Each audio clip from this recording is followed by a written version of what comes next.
The concept of relative strength, heading दीजिएगा relative strength of acids, relative strength of acid and basis.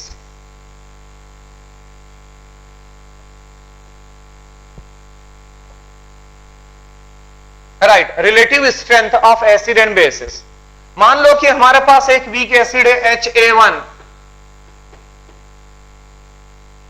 HA1, और ये जो weak acid है HA1, right, ये ionise हो रहा है into H positive plus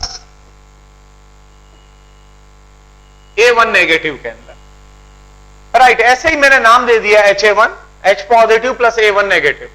right, और इसका जो आयोनाइजेशन कांस्टेंट है वो इसका आयोनाइजेशन कांस्टेंट मैंने माना it is Ka1।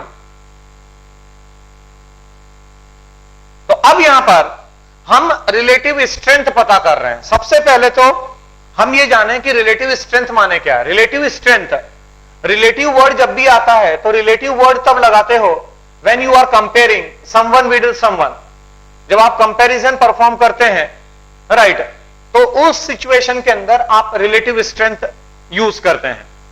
Relative strength, relative strength मतलब you are comparing someone with someone, right.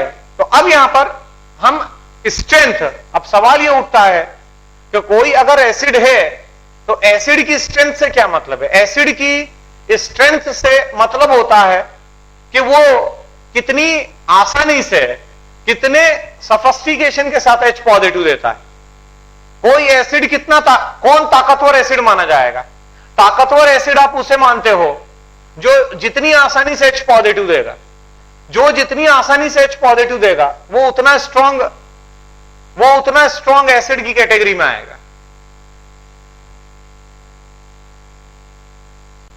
Right, तो जो एसिड है, कोई एसिड की ताकत किस बात पर डिपेंड करेगी, कोई एसिड की ताकत इस बात के ऊपर डिपेंड करती है कि वो कितनी आसानी से H पॉजिटिव को दे सकता है। राइट, तो यहां पर और वो H पॉजिटिव कंसंट्रेशन कितनी होगी। अगर मैं आपसे पूछूं कि ये जो H पॉजिटिव कंसंट्रेशन कितनी होगी, तो आप बोलेंगे sir H positive concentration it is C into alpha. Right, आप बोलेंगे सर C1 क्यों नहीं लिखा। C1 इसलिए नहीं लिखा क्योंकि हम जब कंपैरिजन करते हो तो जिस समय आप कंपैरिजन परफॉर्म करते हो तो जो कंसंट्रेशन है वो कंसंट्रेशन समान रहनी चाहिए।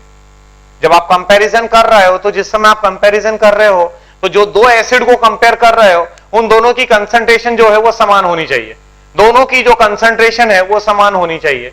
राइट, तो यहां पर C इंटू अल्फा1, और हम ये H पॉजिटिव कंसंट्रेशन बोलेंगे H positive concentration 1 it is equal to C into alpha. Alpha की जगह पर मैं लिख सकता हूं root of Ka1 upon C, ये Ka1 अपॉन C।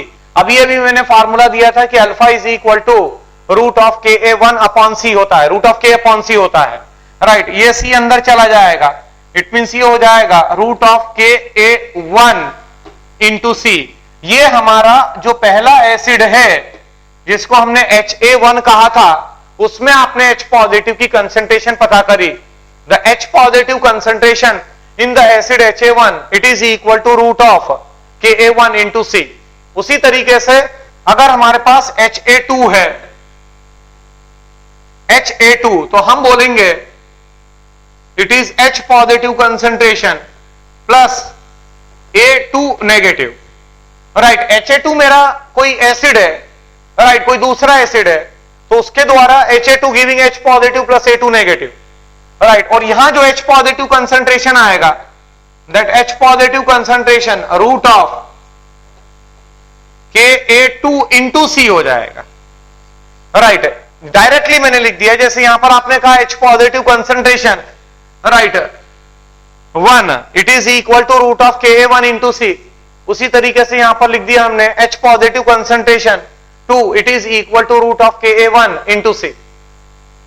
राइट, अब रिलेटिव स्ट्रेंथ हमारे को पता करनी है। तो रिलेटिव स्ट्रेंथ मतलब कौन कितनी आसानी से H पॉजिटिव देता है। तो मैं यहां पर बोलूंगा H पॉजिटिव कंसंट्रेशन, अब रेशियो लीजिए 1 upon H positive concentration in acid 2 it is equal to root of यहां पर है रूट ऑफ Ka1 इंटू सी और नीचे आएगा इट इज Ka2 इंटू सी, सी से सी कैंसल आउट हो जाएगा। इट मींस ये आपको रिलेटिव स्ट्रेंथ मिल चुकी है इन केस ऑफ एसिड।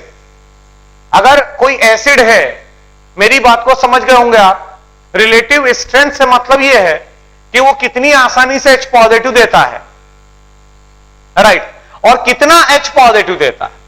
जो जितना ज्यादा H पॉजिटिव देगा, कोई एसिड जितना ज्यादा H पॉजिटिव कंसंट्रेशन देगा वो उतना स्ट्रॉन्ग एसिड की कैटेगरी में आएगा। तो H positive concentration in 1 upon the H positive concentration 2 it is equal to root of Ka1 upon root of upon Ka2, right. तो ये हमारा एक बहुत ही इंपॉर्टेंट फार्मूला आपको मिल चुका है। जब भी आपको रिलेटिव स्ट्रेंथ पता करनी होगी, तो जब भी आपको रिलेटिव स्ट्रेंथ पता करनी होगी, right, in case of acids, acids के अंदर, तो आप ये वाला फार्मूला लगाएंगे। कंडीशन क्या है? कंडीशन ये है कि जिन दो एसिड्स को आप कंपेयर कर रहे हैं, जिन दो एसिड्स को आप कंपेयर कर रहे हैं, उन दोनों का जो कंसंट्रेशन है वो सेम होना चाहिए। The concentration it should be same, right. एक बार चेक कर लीजिए आप।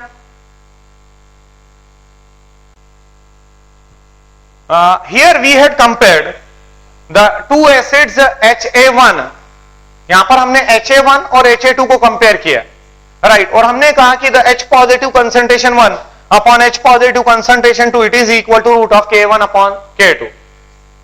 अगर मान लो कि हमारे पास कोई वीक बेस होता, मान लीजिए दो वीक बेसेस हैं हमारे पास, और उन दो वीक बेसेस में रिलेटिव स्ट्रेंथ की बात आएगी, तो वीक बेस वो होता है जो OH नेगेटिव देता है, बराबर है। तो उस सिचुएशन के अंदर हम बोलेंगे, फार्मूला नोट कर लेंगे, OH negative 1 upon the OH negative 2 it is equal to root of Kb1 upon the root of Kb2, right. उस सिचुएशन के अंदर, राइट, जब हम वीक बेसिस की रिलेटिव स्ट्रेंथ को कंपेयर करेंगे, राइट, तो उस सिचुएशन के अंदर हम बोलेंगे OH negative 1 upon OH negative 2 it is equal to root of Kb1 upon Kb2। What is Kb1 and the Kb2? Kb1 and the Kb2, these are the dissociation constants of the weak base 1 and 2. 1 and 2. Dissociation constants of the weak bases 1 and 2. Right? तो ये बच्चों relative strength का concept आपको clear हो गया होगा, right. अब हम आगे बढ़ रहे हैं। अब मैं आ रहा हूं, अब हम मेन टॉपिक पर जा रहे हैं। Now we are coming on our main topic, ionic equilibrium. इसमें सबसे पहले मैं ले रहा हूं the concept of pH. Heading दीजिएगा कॉन्सेप्ट ऑफ पीएच।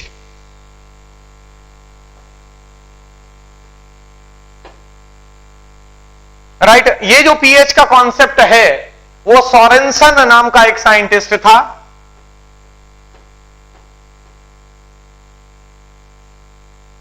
सोरेनसन नाम का एक साइंटिस्ट था जिसने ये पीएच का कॉन्सेप्ट दिया था।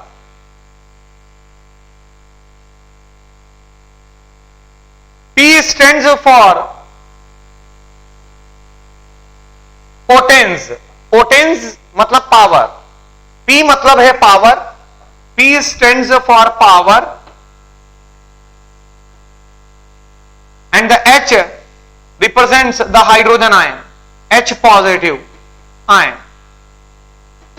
तो power of H positive ion, right. Sorensen नाम का साइंटिस्ट था, वह सोरेनसन नाम के साइंटिस्ट ने यह पीएच का कॉन्सेप्ट दिया था। उसने ये कहा कि 25 डिग्री सेंटीग्रेड पर, 25 डिग्री सेंटीग्रेड के ऊपर जो पीएच स्केल है, वह पीएच स्केल 0 से 14 के बीच में लाई करेगी। The pH scale lies in between 0 to 14 with 7 in the center. 7 in the center। अगर कोई सॉल्यूशन है राइट, बार बार मैं टेम्परेचर को बोल रहा हूं 25 डिग्री सेंटीग्रेड, 25 डिग्री सेंटीग्रेड। इसका मतलब यह है कि टेम्परेचर का कोई स्पेशल सिग्निफिकेंस है, राइट, वो सिग्निफिकेंस आप आगे जानेंगे, राइट। तो हमारे पास अगर कोई 25 डिग्री सेंटीग्रेड पर सॉल्यूशन है और उस सॉल्यूशन का अगर पीएच 7 है, तो आप बोलेंगे दैट सॉल्यूशन इज न्यूट्रल, वो न्यूट्रल सॉल्यूशन माना जाएगा। That solution will be considered to be neutral, उसको न्यूट्रल माना जाएगा। और अगर कोई सॉल्यूशन है, राइट, जिसका पीएच 7 से ज्यादा है, 7 से ज्यादा पीएच या बेसिक कंडीशन को बताता है, राइट। 7, अगर 7 है तो वो न्यूट्रल है। 7.1 से 14 के बीच में अगर पीएच है और 14 है, 7.1 और 14 के बीच में या 14 है, इसका मतलब यह है कि वो बेसिक की कंडीशन होगी, that represents the basic solution, right. और अगर 7 से कम है, right, then it represents the acidic condition, right. 14 it represents the most basic condition,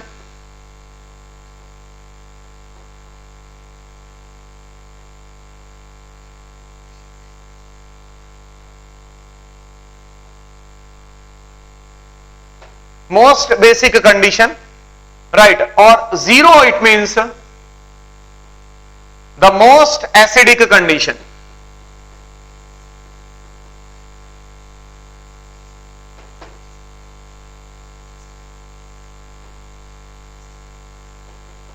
most acidic condition, right. मतलब कि अगर कोई सॉल्यूशन है हमारे पास, if you are having a solution having pH 0, अगर हमारे पास कोई सॉल्यूशन है, ऐसा सॉल्यूशन जिसका पीएच 0 है, right, it means it is the most acidic solution as per the Sorensen.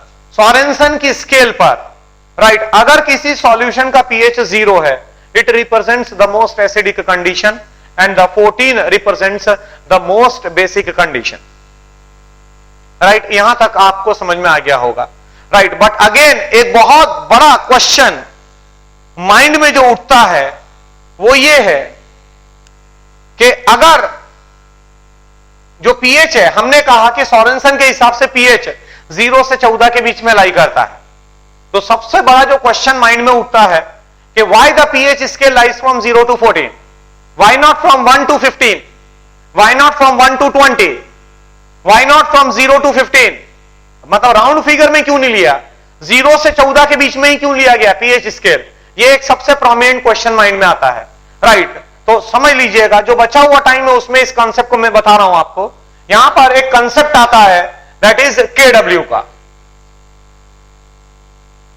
Right. समझिएगा मेरी बात को, मैं एक्सप्लेन कर रहा हूं आपके सामने कि 0 के 14 के बीच में क्यों होता है। सबसे पहली बात तो यह है कि जब आप पीएच के कॉन्सेप्ट की बात करते हैं, तो पीएच के कॉन्सेप्ट में ऑलवेज एंड ऑलवेज जो सॉल्वेंट है वो पानी होना चाहिए। The solvent it must be water, right. PH का कॉन्सेप्ट आप तभी अप्लाई कर पाएंगे, पीएच का कॉन्सेप्ट आप तभी अप्लाई कर पाएंगे अगर सॉल्वेंट आपका पानी है, राइट, प्योर वाटर है, राइट। और केडब्ल्यू क्या है फिर यहां पर? केडब्ल्यू is the ionic product of water,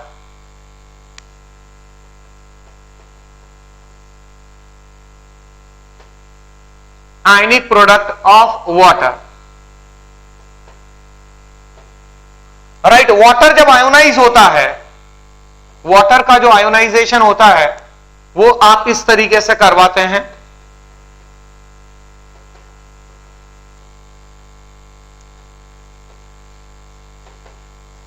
H2O liquid giving H positive aqueous plus OH negative aqueous, right. तो ये जो KW होता है, KW is the ionic product of water. It means KW is equal to the H positive concentration into the OH negative concentration.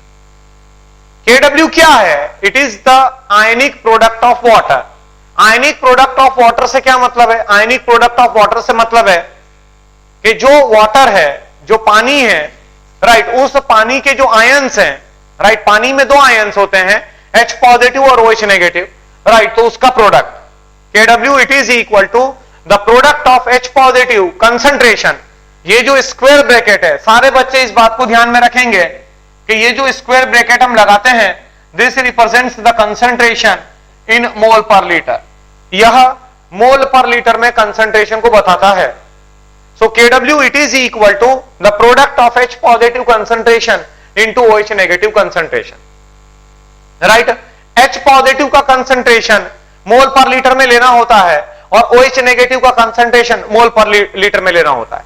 अगर हम 25 degree centigrade पर बात करेंगे तो 25 डिग्री सेंटीग्रेड पर वाटर की, वाटर अगर मान लो मेरे पास वाटर है और वह वाटर 25 डिग्री सेंटीग्रेड पर है,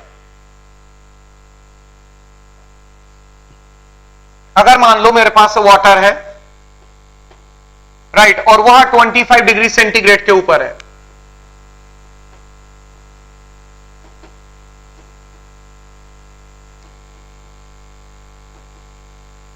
राइट, 25 डिग्री सेंटीग्रेड पर है, राइट। तो ऐसे में जो H पॉजिटिव कंसंट्रेशन होगा प्योर वाटर में, जो H पॉजिटिव कंसंट्रेशन होता है that is 10⁻⁻7 mole per litre, and the OH negative concentration it is also 10⁻⁻7 mole per litre, right. जो H पॉजिटिव कंसंट्रेशन और जो OH नेगेटिव कंसंट्रेशन, बहुत ही logical सी बात है कि जब वाटर आयोनाइज होगा तो H पॉजिटिव भी देगा और OH नेगेटिव भी देगा, राइट। जब वाटर आयोनाइज करेगा तो वह H पॉजिटिव भी देगा और OH नेगेटिव भी देगा, राइट।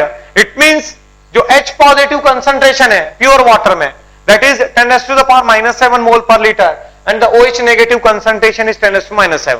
इसका मतलब जो Kw की वैल्यू होती है at 25 degree centigrade, it is equal to the product of H positive into OH negative, that is 10⁻⁻7 into 10⁻⁻7, that is equal to 10⁻⁻14 molar square. जो 25 डिग्री सेंटीग्रेड पर Kw की वैल्यू होती है दैट इज 10⁻⁻14 मोलर स्क्वायर। तो आप बोलेंगे कि sir ये 0 से 14 के बीच में क्यों लाई करती है, इससे क्या मतलब है, राइट। सारे बच्चे एक स्टेटमेंट नोट करेंगे कि at a particular temperature, note करेंगे at a particular temperature the value of Kw at a particular temperature the value of Kw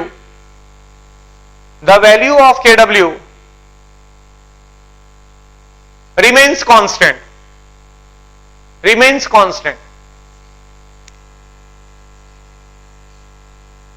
right। as per the Sorensen, आगे लिखिएगा, as per the Sorensen the maximum H positive concentration or the maximum OH negative concentration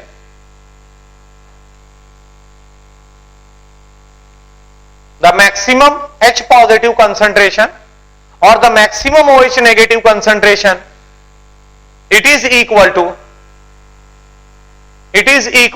1 mole per liter।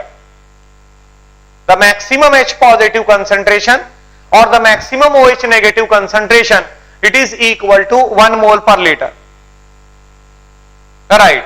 तो बस यही इसका जवाब है। 0 से 14 के बीच में क्यों लाई करता है, तो सोरेनसन के हिसाब से अगर हम देखें तो जो मैक्सिमम H पॉजिटिव कंसंट्रेशन होता है वो maximum H positive concentration it is equal to 1 mole per litre. Maximum H positive concentration it is 1 mole per litre और the maximum OH negative concentration it is equal to 1 mole per litre. तो आप बोलेंगे कि sir again ये 0 से 14 के बीच में क्यों लाई कर रहा है, क्योंकि सोरेनसन ने एक फार्मूला दिया था पीएच निकालने का, pH is equal to negative of log of H positive concentration. तो जिस समय H पॉजिटिव कंसंट्रेशन 1 होगा तो यहां H पॉजिटिव कंसंट्रेशन 1 लेंगे तो log 1 इज 0, मतलब pH इज इक्वल टू 0। समझ में आई होगी बात आपको। जिस समय H पॉजिटिव कंसंट्रेशन 1 है तो पीएच की वैल्यू 0 हो जाएगी। इसीलिए शुरुआत कर रहे हैं आप 0 के साथ में, शुरुआत इसीलिए 0 के साथ हो रही है। और जिस समय OH नेगेटिव कंसंट्रेशन 1 है, तो अभी अभी मैंने कहा था कि किसी एक पर्टिकुलर टेम्परेचर के ऊपर Kw की वैल्यू कांस्टेंट रहती है। 25 डिग्री सेंटीग्रेड पर हम बात कर रहे हैं, 25 डिग्री सेंटीग्रेड पर Kw की वैल्यू है 10⁻⁻14। It is equal to the H positive into OH negative. तो OH नेगेटिव कंसंट्रेशन 1 है, तो OH नेगेटिव कंसंट्रेशन जब 1 होगी तो H पॉजिटिव कंसंट्रेशन कितनी हो जाएगी? H पॉजिटिव कंसंट्रेशन 10⁻⁻14 मोल पर लीटर।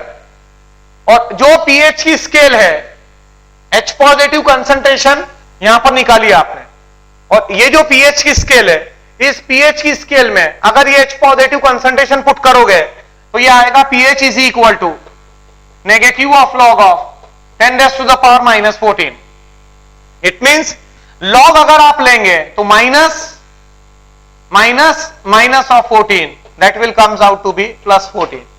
मतलब जो pH का मान मिलेगा वो 14 मिलेगा, राइट। तो क्या मतलब हुआ, जिस सोरेनसन ने कहा है कि जो H पॉजिटिव मैक्सिमम है या जो मैक्सिमम OH नेगेटिव है वो 1 है, और क्योंकि वो 1 है इसीलिए जो pH स्केल है वो 0 से 14 के बीच में लाई करेगी एट 25 डिग्री सेंटीग्रेड, राइट।